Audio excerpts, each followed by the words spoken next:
9वी Akhil Bharatiya roller skating स्पर्धेत महाराष्ट्राचा युवा खेळाडू भांडूपचा रेयांश पराग बने याने 3 सुवर्ण पदक पटकावत आपला ठसा उमटवत महाराष्ट्राची शान वाढवली आहे। 9वी अखिल भारतीय रोलर स्केटिंग स्पर्धा 2025 कलकत्ता येथील रवींद्र सरोवर लेक येथे 19 जून ते 23 जून दरम्यान आयोजित करण्यात आली होती। ही स्पर्धा रोड लॅब, 100 मीटर रोड, 500 मीटर रोड अशा 3 टप्प्यात आयोजित करण्यात आली। या तीनही प्रकारात कुमार रेयांश पराग बने याने चमकदार कामगिरी केली। 8 ते 10 वयोगटातून महाराष्ट्राचे नेतृत्व केले। या राष्ट्रीय मानांकन स्पर्धेसाठी महाराष्ट्र संघातून रेयांश बने याची निवड झाली होती। Roller skating federation of India यांच्या मार्गदर्शनाखाली ही स्पर्धा कलकत्ता येथील रवींद्र सरोवर येथे पार पडली। या अखिल भारतीय रोलर स्केटिंग स्पर्धेत कुमार रेयांश पराग बने याने केलेल्या चमकदार कामगिरीबद्दल आणि त्यांनी मिळवलेल्या 3 सुवर्ण पदकाबद्दल त्याच्यावर कौतुकाचा वर्षाव होत आहे। भांडूप आणि देवरुख येथील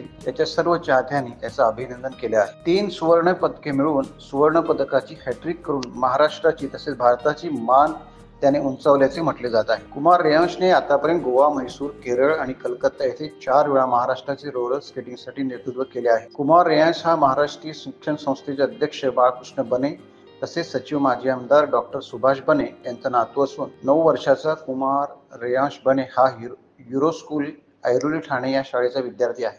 टाइम्स डिजिटलला लाईक करा, सबस्क्राईब करा, शेअर करा आणि बेल आयकॉन दाबायला विसरू नका। पाहत रहा टाइम्स डिजिटल।